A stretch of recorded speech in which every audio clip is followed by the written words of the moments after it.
Hey, welcome back, micro class. It is Monday, May 17th, 2021, or quite possibly, if it is a B day, it is May 18th, 2021. What does that mean? Are you guys on my wavelength here? If it's Monday, 7 days left. Is it seven? After today, 7 days left of school. If it's a B day, 6 days after today. God, where did the time go? You remember the first video? When we were doing this thing together, we've come a long way. We have come a long way. I'm proud of you guys. Let's finish up strong, huh? What do we got? Very simple class today. Going to be very similar to last class. Last class review is what we're going to start off with. We did a basic intro to Excel. Here's the issue. We missed the attendance question. Quite a few of us missed the attendance question. The correct answer was the Enter key. The Enter key is going to bring you back down to the next cell. Some of us said the Tab key. Some of us said the A1 cell. Some of us said, I don't know what. It's the Enter key. The Enter key is going to bring you down, all right? And the Enter key is also going to solve equations for you and bring you down to the next cell, as you will see today.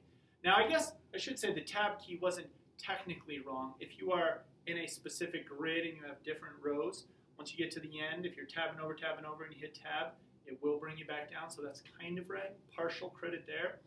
But the point is, pay attention and answer these attendance questions correctly, because this is how you're getting graded now for the last few days of this class. That's all I can grade you on, is if you're paying attention or not. So if you don't answer the attendance question correctly, you're getting zeros. So make sure you pay attention today to the video.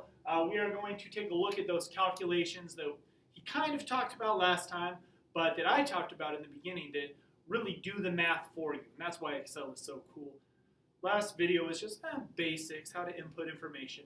Today, he'll show you the calculation so that it does all the math for you, and it's basically like a big old calculator that lays out all the numbers and all the work for you. And that's what we're going to be looking at. So without any further ado, let's go ahead and take a look at this video. Remember, pay attention, because your attendance question will be based on the following. Hello, and welcome to a first look at creating calculations in Excel. Before we get into creating the calculations, I just want to show you a few of the important keys on the keyboard. And those keys are the equal and plus key, the subtraction key, the multiply key, and the divide key. That's on the main keyboard. Over on the right, if you have a standard keyboard, you'll find the number keypad, and you'll find the division symbol, multiply symbol, subtract symbol, and addition symbol, all positioned around the top right edge of that number keypad. Bear in mind that with the multiply symbol and the plus symbol on the main keyboard, you need to use the shift key to get those characters. Okay, so with that covered, we'll go on and begin to create our first calculations. I've set up a little spreadsheet here, and this is formatted in such a way to show the different symbols for division, multiplication, addition and subtraction. And you'll see we have a set of very simple calculations involving the number 10. So let's get started here then. I already have F1 highlighted, which is where I want the result to appear. If I press the equals key, you will see that it adds a couple of characters there, a tick and a cross. The cross is to cancel the formula entry, and the tick is to accept it. Basically, they perform the same function as the escape key for cancel and the enter key for accept. So now I press the equals key, I can go on and start building my calculation. And the first thing I need to do is click on the first number I want to include, and that's going to be this cell here, C1. So I simply click on it. And as you can see, that value, or the cell reference, more importantly, goes into the cell. It's a division calculation, so now on the keyboard I'm going to press the divide symbol, and then finally click on the second value that I want to include in my calculation, which is the value in E1. So we see there, Excel has built up the formula for me, equals C1 divided by E1. And you'll notice it colour codes the cell entries as I select them. Now I'm going to use that little tick this time to accept the entry, so click on the tick. It puts the number 1 in there, and in the formula bar you will see the formula that we've just created, or the calculation we've created. So the critical thing here is that we've used cell references rather than numbers. So on the screen we see the results of the calculation. The formula bar shows the calculation behind that result. So let's move on and do the other calculations then. So I'm going to click into cell F2 now, and so it's equals on the keyboard. Click on the value contained in cell C2, so put C2 in the formula. Press the star sign or the multiply symbol on the keyboard, then click on the second value, click on that little tick to accept, and we get the correct result 100. So moving down then to F3, so it's equals again on the keyboard. Click the first value, this time it's the plus symbol on the keyboard, second value, and this time I'll press the enter key, and we get the result 20. And finally, equals on the keyboard, the subtraction, click on the first value, subtraction symbol on the keyboard, second value in cell E4 there, press the enter key again, and we get 0. 10 minus 10 is indeed 0. The reason that we use the cell reference is that if any of these calculations now changes, or any of the original values changes, the result will also change. So if I change this cell in E4 to say 5 instead of 10, so just type 5, press enter, you'll see the calculation updates automatically to change the result. Now we can do the same thing in the next one above, so if I change that to 50 instead of 10. I switched from State Farm because of this site. They had me paying $163 a month for my new car, and I got a rate for we get the answer 60, and if we change the second 10 in the multiplication to an 8, we should get 80, which we do. And if we say 75 divided by 10, we get the result 7.5. And that's the fundamental thing to understand about spreadsheets, is that when you create those calculations, and if I just click on any one of those formulas again, this is why we use cell references as opposed to numbers. We can use numbers instead of cell references, but it won't work correctly. So if I just delete that calculation out of F1 and we recreate it, so equals on the keyboard, and this time I'm going to type in the numbers. So I'm going to type 75 divided by 10, press the enter key, and we get the same result. That's great. But how about if we now change this value in C1, so somebody comes along and changes that to 50? Well, clearly that's a problem. So 50 divided by 10 isn't 7.5. So let's just fix that by, again, deleting equals on the keyboard, click the value in the cell, divide on the keyboard, click the value in the second cell, press enter, and we now have the correct result. So let's go on and look at some more examples. Here we have another set of examples. As you can see, our first one is an addition. So here we have some petty cash receipts, and we're going to work out the total first of all. So click in the cell where the total needs to go. This is cell B8. Press the equals key to begin the calculation. And I can click on the first item, press the plus key, click on the second item, press the plus key again, and click on the third value. So that's gathered all the items together in a formula, equals B4 plus B5 plus B6. In other words, 3 plus 16 plus 22. Let's click on the little tick there, and we get the result 41. And again, the nice thing about any Excel calculation that's linked to data is that if we have a problem with one of our original numbers, let's say paperclips goes up to 6, you will see that the result automatically updates to 44. Okay, so moving along then to subtraction. Again, click in the cell where the result needs to go, and this time we have a calculation that needs to discount taking off the original price. So again, equals on the keyboard, click on the original price, minus on the keyboard, click on the discount value.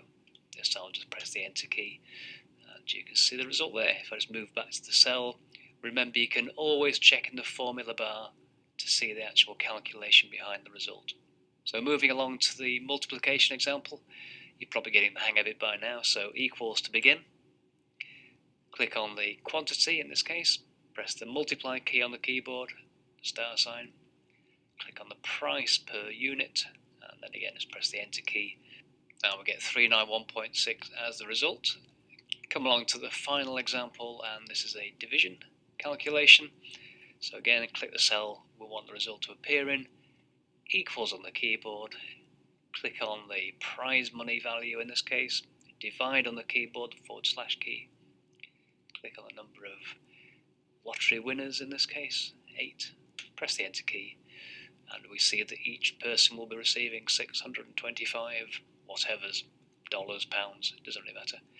So there are 4 examples: an addition, subtraction, multiplication and a division calculation, and how you create those formulas, those calculations in Excel. So now we've seen how to create these basic calculations. Let's go back to our original spreadsheet and create the calculations for that example. So here we are back in our example spreadsheet that we'll be building throughout this course, and we now need to apply some calculations here. So I'm going to click into the first cell underneath the income label, that's into cell D3, and press the equals key on the keyboard, and we'll work out the calculation that we need to do, and it's a simple multiplication. So I'm going to click on the value in the rental price column, press multiply on the keyboard, click on the value in the rentals column, that is the calculation, equals B3 multiplied by C3, press the enter key, and that gives us £9.75 as the result. So I'll do that calculation one more time, equals on the keyboard, click on the price, multiply on the keyboard, click on the rental quantity, and this time I'll click on the little tick up there, which is a very similar action to pressing the enter key, and you'll see we get the result in the cell.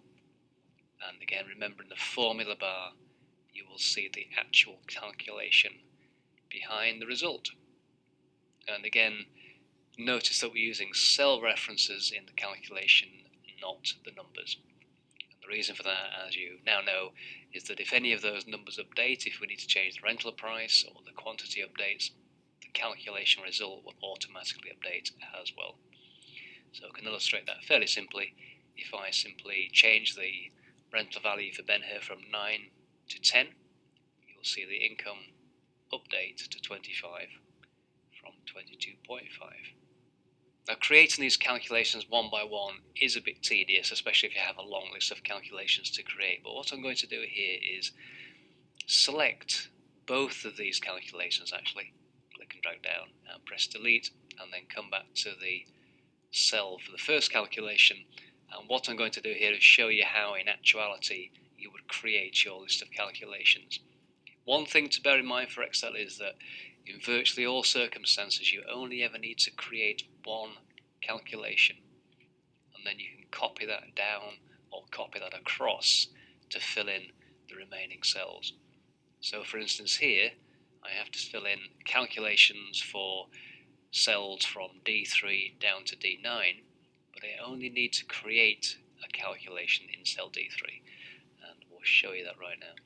So equals on the keyboard, click on my rental price, multiply on the keyboard, click on rental quantity, and now I'm going to click on the tick to accept it, and then put the mouse pointer at the bottom right of the cell, and I get the black cross, and then I can click and drag down, and that will drag that formula. Now I know nothing appears to be happening at the moment, there's a sort of a grey outline. As soon as I release the mouse button, Excel automatically places the calculation into each of those cells for me. We're calling these the new billion-dollar solar panels. They're a new generation of super powerful solar panels that was just... The important thing to notice here is that if I come back to the first cell, D3, look in the formula bar, it says B3 times C3. Press the down arrow key and come to the next row, it says B4 times C4. And again, move down, B5 times C5. So you'll see what's happening is that as the formula copies down, Excel updates for the relevant row, which is good. This is what we want to have happen. It wouldn't be very good if it simply copied the row 3 formula to every other row, because we would obviously have the same results in every cell. So Excel cleverly updates the formula depending on whether we move down rows or across cells. When you move down rows, Excel updates the row number. So in this case it goes B5, B6, B7, etc. So as I continue down here, you can see the cell references have updated correctly, so the calculation does apply to the relevant row of information. Now there is one final trick I'll show you here. If I select all the cells below D3, so D4 to D9, delete on the keyboard, click into that cell D3 again, and I'll show you a much quicker way of filling in the remaining cells. So I've created my first calculation, again put the mouse pointer at the bottom right of that cell, this time double click. When you double click, Excel automatically runs the formula all the way down the column until it finds a blank row, and then it stops, so it doesn't go zooming off into the distance. And that's a nice quick way of creating formulas for your spreadsheets. Okay, I'll just click away there to deselect, and I'll save by simply clicking the save button there, and that will overwrite the previous version. That concludes this first look at Excel calculations, and in the next tutorial we're going to start looking at functions. So thank you for watching this, hope you found something useful in there, and see you next time. Alright guys, there it is. For calculations, pretty simple stuff. You go ahead and make sure you put them into the cell, you hit enter, bang biscuit, it'll give you the answer to whatever problem or equation you are looking to solve. Now, obviously change the camera a little bit so you can see today's assignment or your attendance question. Very simple, my friends.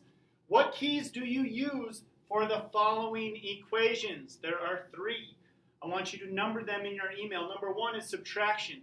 What do you use to show the subtraction symbol? Pretty easy. Division. What key do you use for the division?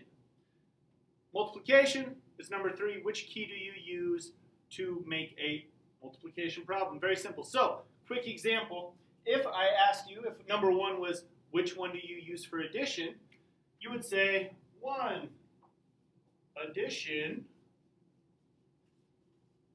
is the plus sign, or you could even say plus sign. But each one of these keys has a specific name that he goes over in the video. Tell me what the 3 are, and make sure you number them correctly. Number 1 is subtraction, number 2 is division, number 3 is multiplication. That is it. Hope you guys have a great rest of your Monday or Tuesday, and we will see you back here on Wednesday or Thursday. Take care.